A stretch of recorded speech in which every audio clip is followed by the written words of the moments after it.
യൂട്യൂബിന് വിട. സൂര്യയിലെ എല്ലാ പരമ്പരകളും സംരക്ഷണത്തിന് ശേഷം തികച്ചും സൗജന്യമായി സൺ നെക്സ്റ്റ് ആപ്പ് ഡൗൺലോഡ് ചെയ്യൂ. കണ്ടാസ്വദിക്കാം നിങ്ങളുടെ പ്രിയ പരമ്പരകൾ.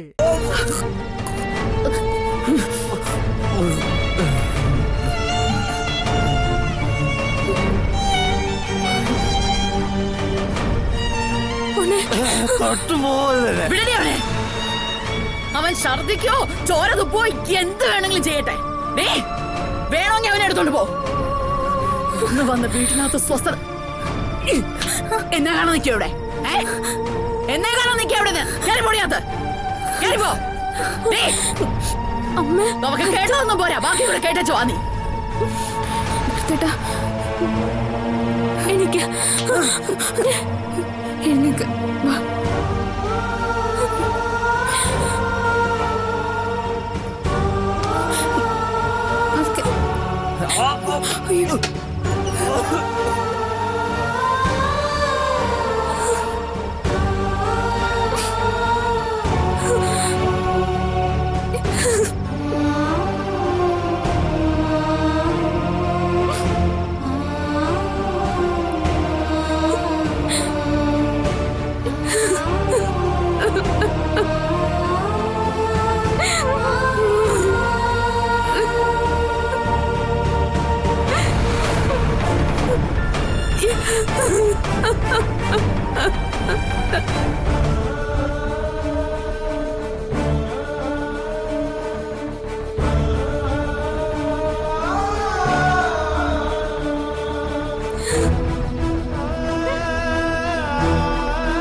ഇതൊക്കെ ചോദിക്കാൻ നീ ആരാ?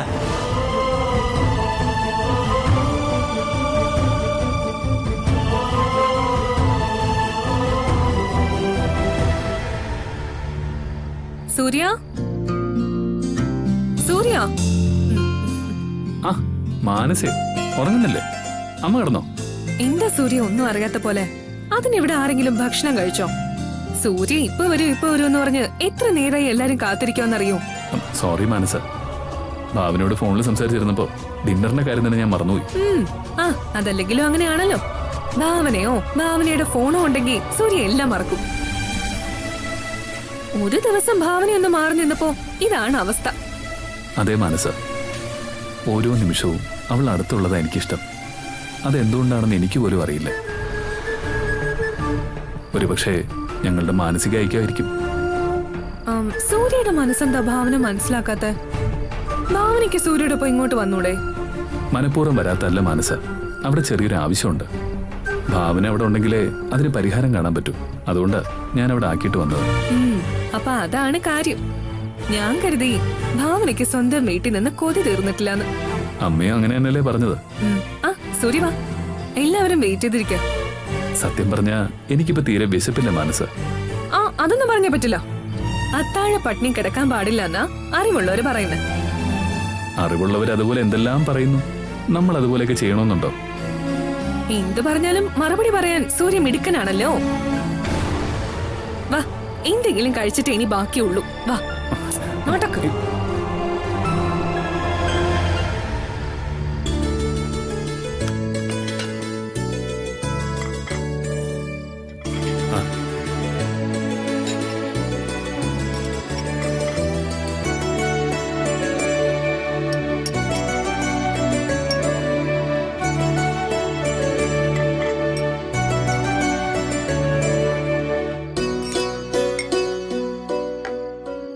വെള്ളം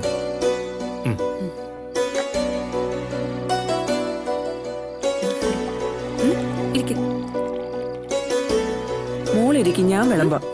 ഞാൻ ഇരുന്നോളാമേ. നീ ഇരിക്കേ, ഞാൻ വിളമ്പിത്തരാം.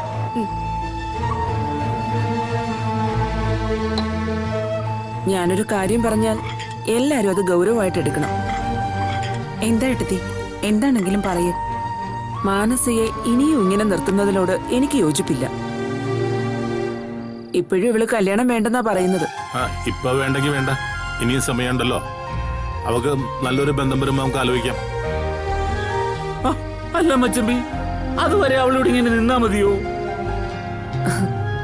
കമ്പനിയില് മോക്ക് നല്ലൊരു പോസ്റ്റ് കൊടുക്കാന്നല്ലേ നമ്മൾ പ്ലാൻ ചെയ്തിരിക്കുന്നത്. പിന്നെന്താ, അതിങ്ങനെ പറഞ്ഞിട്ട് കാര്യമില്ല ജയ, ഒരു തീരുമാനം ആവണ്ടേ?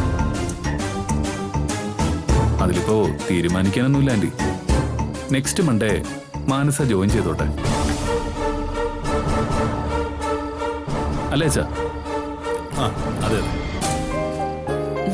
സൂര്യ പറഞ്ഞല്ലോ, ഇപ്പൊ സന്തോഷായില്ലേ? ഒരുപാട് സന്തോഷം. എന്നാ മോളെ, നീ ഹാപ്പി അല്ലേ? ഞാൻ ഹാപ്പിയാണ് അച്ഛാ. ഞാനില്ലാത്ത കുറവ് ഇനി മാനസമോള് വേണം നികത്താൻ. അല്ലെങ്കിലും അക്കൗണ്ട് സെക്ഷനിൽ വിശ്വസ്തയായ ഒരാള് വേണം. ആന്റി ഒന്നും കൊണ്ട് വിഷമിക്കണ്ട. എന്നെ ഏൽപ്പിക്കുന്ന ജോലി ഞാൻ ഭംഗിയായിട്ട് ചെയ്തോളാം. അല്ല, മച്ചമ്പിയൊന്നും പറഞ്ഞില്ല. ഞാനെന്താ പറയാ, ആദ്യം മോള് ജോലിയിൽ പ്രവേശിക്കട്ടെ. 1-2 മാസത്തെ പെർഫോമൻസ് കണ്ടിട്ട് ഞാൻ പറയാം. ആ, അത് മതി അങ്കിളെ. അങ്കിള് നോക്കിക്കോ, എല്ലാം ഞാൻ കൃത്യമായി ചെയ്തിരിക്കും. ഓവർ കോൺഫിഡൻസ് ഒന്നും വേണ്ട. ആദ്യം നീ ജോയിൻ ചെയ്യും. നീ വിചാരിക്കുന്നത് പോലെ അത്ര നിസാരമല്ല ഓഫീസ് കാര്യങ്ങള്. ആ, ആദ്യമേ പേടിപ്പിക്കല്ലേ സർ. ഞാനും അത്യാവശ്യം ഒരു കമ്പനിയിൽ വർക്ക് ചെയ്ത ആളല്ലേ. എന്തായാലും ആ എക്സ്പീരിയൻസ് എനിക്ക് കാണാതിരിക്കോ? അതെ സൂര്യ, മോളായിരുന്നു ആ മൾട്ടിപ്പിൾ നാഷണൽ കമ്പനിയുടെ സ്റ്റോക്ക് മാനേജർ. എല്ലാവർക്കും ഇവളെ വലിയ കാര്യമായിരുന്നു. അത് കളഞ്ഞിട്ടാ ഞങ്ങൾ ഇങ്ങോട്ട് വന്നത്. അല്ലെങ്കിൽ ഇപ്പൊ അതൊന്നും പറഞ്ഞിട്ട് കാര്യമില്ലല്ലോ.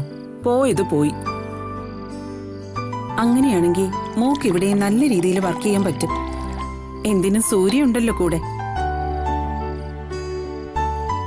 കേട്ടോ മോളെ, ഇനിയെങ്കിലും സൂര്യയെ കൃത്യമായി എല്ലാ ദിവസവും ഓഫീസിൽ കൊണ്ടുപോകണം. ഇവനവിടെ പോകാത്തതിന്റെ കുറവ് അവിടെ കാണുന്നുണ്ട്. ഇനിയിപ്പൊ മോളും അവിടെ ഉണ്ടെങ്കിലേ സൂര്യക്ക് ഒരു ബുദ്ധിമുട്ടും ഉണ്ടാവില്ല. 2 ദിവസം സൂര്യ പോയില്ലെങ്കിലും മോള് മാനേജ് ചെയ്തോളും.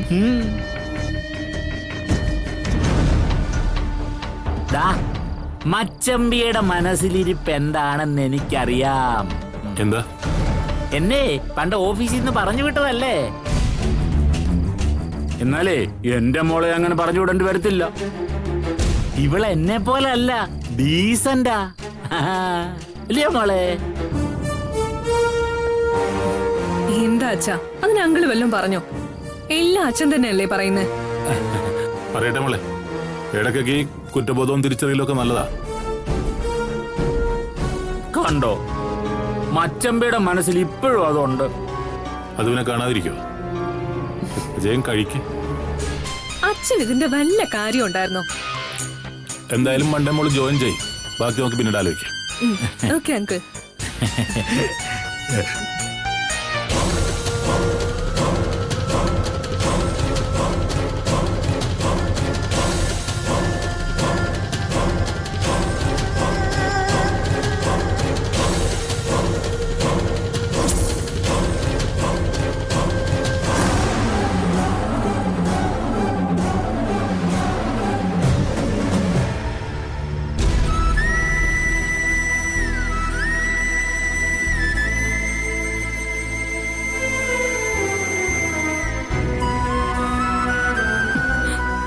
മോളെ,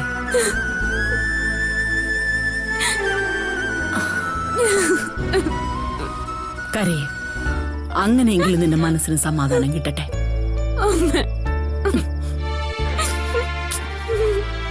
മക്കളെ, മറ്റാർക്കും ഇല്ലാത്ത സ്വഭാവമായി ഈ വീട്ടിൽ ഭരത്തിൻ്റെത്. ഇനി അത് മാറ്റാൻ ആർക്കൂട്ട് പറ്റൂല. നീ നോക്കിക്കോ, നിന്റെ വില എന്താണെന്ന് അവൻ തന്നെ താനെ മനസ്സിലാക്കിക്കോളൂ. ദേ പോട്ടെ, എനിക്കറിയാം അവൻ ഒരിക്കലും പറയാൻ പാടില്ലാത്ത വാക്കുകളാണ് നിന്നോട് പറഞ്ഞതെന്ന്. അവൻ ആരോടൊക്കെയോ ഉള്ള ദേഷ്യമാണ് തീർക്കുന്നത്. ദേ, നമ്മൾ ആരെങ്കിലും അവനോട് പറഞ്ഞോ പോയി പെണ്ണ് കെട്ടാൻ? പെണ്ണ് കെട്ടിയാൽ ചെലവുകൾ ഉണ്ടാവുന്നത് സ്വാഭാവികമാണ്. ഇത് അവന്റെ കയ്യിൽ കാശില്ലാത്തന്റെ ചോരുക്ക. ഇത്രയും കാലം നീ ജോലി ചെയ്ത് കൊണ്ടുവന്ന് കൊടുത്ത് ശീലിപ്പിച്ചതല്ലേ? ഇപ്പോ വരുമാനം നിലച്ചപ്പോ സ്വഭാവം മാറി. അത്രയേ ഉള്ളൂ.